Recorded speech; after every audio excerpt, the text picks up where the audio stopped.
بھائیو، عربی زبان میں اعتکاف کہتے ہیں چمٹ جانے کو، یا سمجھ لیں دھرنا دینے کو. یہ پاکستان والا دھرنا نہیں ہے، اللہ کی بارگاہ میں دھرنا دینا.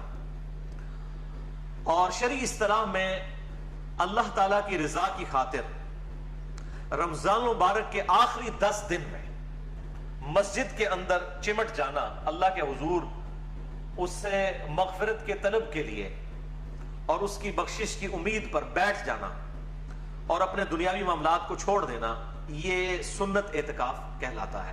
آپ صلی اللہ علیہ وآلہ وسلم سے 30 دن کا اعتکاف بھی ثابت ہے، 20 دن کا اعتکاف بھی ثابت ہے، اور 10 دن کا اعتکاف سنت متواتر ہے.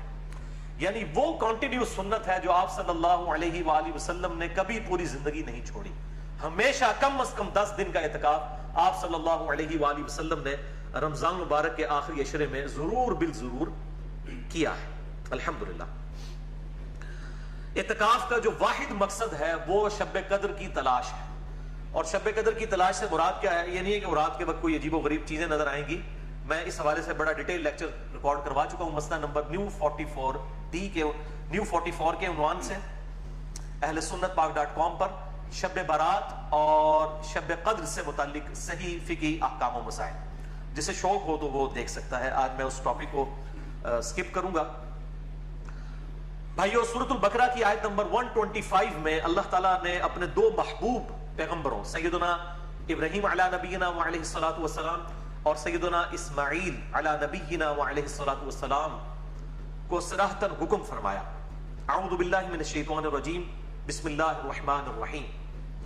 وعہدنا الی ابراہیم و اسماعیل، اور ہم نے عہد لیا تھا ابراہیم علیہ السلام سے اور ان کے بیٹے اسماعیل علیہ السلام سے، ان طہر بیتی للطائفین والعاکفین والرکع السجود، کہ میرے گھر کو پاک صاف رکھنا، اس گھر کے متولی بننا اور اس کی صفائی کا خیال رکھنا. نمبر 1 للطائفین، طواف کرنے والوں کے لیے. نمبر 2 والعاکفین، اور اعتکاف کرنے والوں کے لیے میرے گھر کو یعنی بیت اللہ کو پاک رکھنا. نمبر 3 والرکع السجود، اور رکوع اور سجدے کرنے والوں کے لیے بیت اللہ کو پاک و صاف رکھنا. اس سے یہ بات پتہ چلی کہ بیت اللہ شریف میں جو اعتکاف کی جو سنت ہے یہ آپ صلی اللہ علیہ وآلہ وسلم کی بعثت سے پہلے بھی جاری تھی. یہ سنت ایسی نہیں ہے جو امت محمدیہ صلی اللہ علیہ وآلہ وسلم میں کوئی نئی چیز آئی ہے، بلکہ یہ سنت ابراہیمی ہے. اور اللہ تعالیٰ نے سیدنا ابراہیم علیہ السلام کو حکم فرمایا تھا کہ بیت اللہ کو پاک و صاف رکھا جائے. نمبر 1 طواف کرنے والوں کے لیے، نمبر 2 اعتکاف کرنے والوں کے لیے، اور نمبر 3 رکوع اور سجدے یعنی نماز پڑھنے والوں کے لیے. بھائیو، سورۃ البقرہ ہی میں جو رمضان مبارک کے کانٹیکسٹ میں رکوع نمبر 23 ہے، اس میں ایک آیت ہے سورۃ البقرہ آیت نمبر 187، جس میں اشارتاً اعتکاف کا بھی ذکر آیا. وَلَا تُبَاشِرُوهُنَّ وَأَنْتُمْ عَاكِفُونَ فِي الْمَسَاجِدِ، اور اپنی بیویوں کے ساتھ ازدواجی تعلق مت قائم کرو جبکہ تم مسجد میں اعتکاف کی حالت میں ہو. یعنی عورتیں بھی مسجد میں اعتکاف بیٹھا کرتی تھی اس زمانے میں، امہات المومنین بھی اور باقی عورتیں بھی. اللہ تعالیٰ نے حکم فرمایا کہ اگر کوئی میاں بیوی اعتکاف مسجد میں بیٹھے ہیں تو وہ ازدواجی تعلق قائم نہیں کر سکتے، ورنہ ان کا اعتکاف ٹوٹ جائے گا. تو اس میں بھی اشارتاً اعتکاف کا ذکر آیا کہ مساجد کے اندر اعتکاف ہو سکتا ہے، یہ سنت ہے. جہاں تک اعتکاف کی فضیلت ہے تو اس حوالے سے صوفیاء کی کتابوں میں آپ کو بہت ساری روایتیں مل جائیں گی، کیمیاء سعادت کے اندر، تذکرۃ الواعظین کے اندر اور کتابوں کے اندر. لیکن ان میں سے کوئی بھی اصول محدثین پر مضبوط روایت نہیں ہے. اسی لیے کیٹاگوریکل ڈیسیژن ہے محدثین کا رحمہم اللہ اجمعین کہ اعتکاف کی فضیلت کے اوپر، کوئی پرٹیکولر فضیلت کے اوپر کوئی بھی صحیح حدیث روئے عرض پہ موجود نہیں ہے. بہرحال میرے نزدیک یہی فضیلت کافی ہے کہ اللہ تعالیٰ نے اسے انڈورس کیا ہے اور اپنے انبیاء کرام علیہ السلام کو حکم دیا ہے کہ میرے جو بندے اعتکاف کے لیے مسجد میں آتے ہیں ان کے لیے مسجد کو صاف رکھو. اور اس حوالے سے احکامات بھی احادیث کے اندر آئے ہیں. تو یہ خود بہت بڑی فضیلت ہے کہ انسان دنیاوی معاملات کو چھوڑ کر پورے پیشن کے ساتھ، پوری ڈیڈیکیشن کے ساتھ اللہ تعالیٰ کی بارگاہ میں حاضر ہو جائے. اللہ تعالیٰ ہم سب کو توفیق عطا فرمائے، آمین. اس حوالے سے ایک بڑی مشہور روایت پیش کی جاتی ہے جو اہل سنت کی مین سٹریم کی 3 کتابوں کے اندر موجود ہے. نمبر 1 المعجم الاوسط امام طبرانی کی کتاب میں، نمبر 2 شعب الایمان امام بیہقی کی کتاب میں، اور نمبر 3 المستدرک للحاکم میں.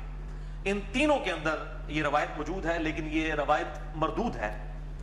بڑی مشہور روایت ہے کہ سیدنا ابن عباس رضی اللہ تعالیٰ عنہ کے بارے میں آتا ہے کہ وہ مسجد میں اعتکاف بیٹھے ہوئے تھے، تو کوئی شخص جو ہے وہ ان کے پاس آیا اور اس نے کہا کہ میں فلاں شخص کا جو مقروض ہوں اور میں نے اس کا قرضہ دینا ہے اور مجھے وہ ڈھیل نہیں دے رہا، آپ میری سفارش کریں۔ تو ابن عباس جو ہے وہ مسجد سے اعتکاف توڑ کے باہر نکل گئے اور جا کے اس کی سفارش کی، اور جب اس شخص کے پاس گئے سفارش کے لیے، اس کو پتا چلا کہ ابن عباس آئے ہیں، تو اس نے جو ہے وہ قرضہ ہی معاف کر دیا، یعنی ان کے پروٹوکول کے اندر۔ تو دوسرے ساتھی نے کہا کہ اے ابن عباس، آپ تو اعتکاف بیٹھے ہوئے تھے، آپ نے اعتکاف کیوں توڑ دیا؟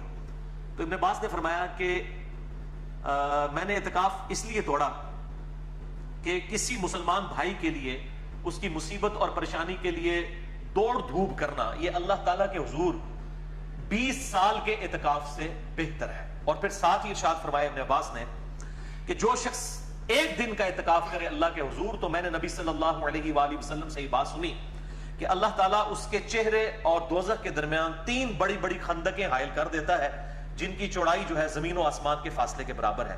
یہ وہ روایت ہے جو بڑی مشہور ہے، لیکن یہ بالکل جعلی بلکہ جھوٹی روایت ہے، کیونکہ اس کے دونوں جو طرق ہیں، دونوں میں ایک جھوٹے راوی، متروک راوی موجود ہیں۔ جو طبرانی کی سند ہے اس کے اندر بشر بن سلم جو ہے وہ متروک راوی ہیں، جن سے حدیثیں لینا محدثین نے چھوڑ دی، اور المستدرک الحاکم میں محمد ابن معاویہ یہ ایک راوی ہے جو کذاب راوی ہے محدثین کے ہاں، لہٰذا یہ بالکل جعلی روایت ہے۔ شیخ البانی رحمہ اللہ تعالیٰ اور شیخ زبیر زئی رحمہ اللہ تعالیٰ دونوں نے اس حدیث کو بالکل جعلی اور فیبریکیٹڈ ڈکلیئر کیا ہے، اور شیخ البانی نے سلسلہ احادیث ضعیفہ جو ہے، السلسلۃ الضعیفہ جو ہے ان کا، ایک ہے السلسلۃ الصحیحہ جو صحیح احادیث کا مجموعہ ہے، ایک ضعیف اور من گھڑت احادیث والموضوع اور موضوع احادیث کا جو مجموعہ ہے شیخ البانی نے جمع کیا ہے، اس میں اس روایت کو لے کے آئے ہیں۔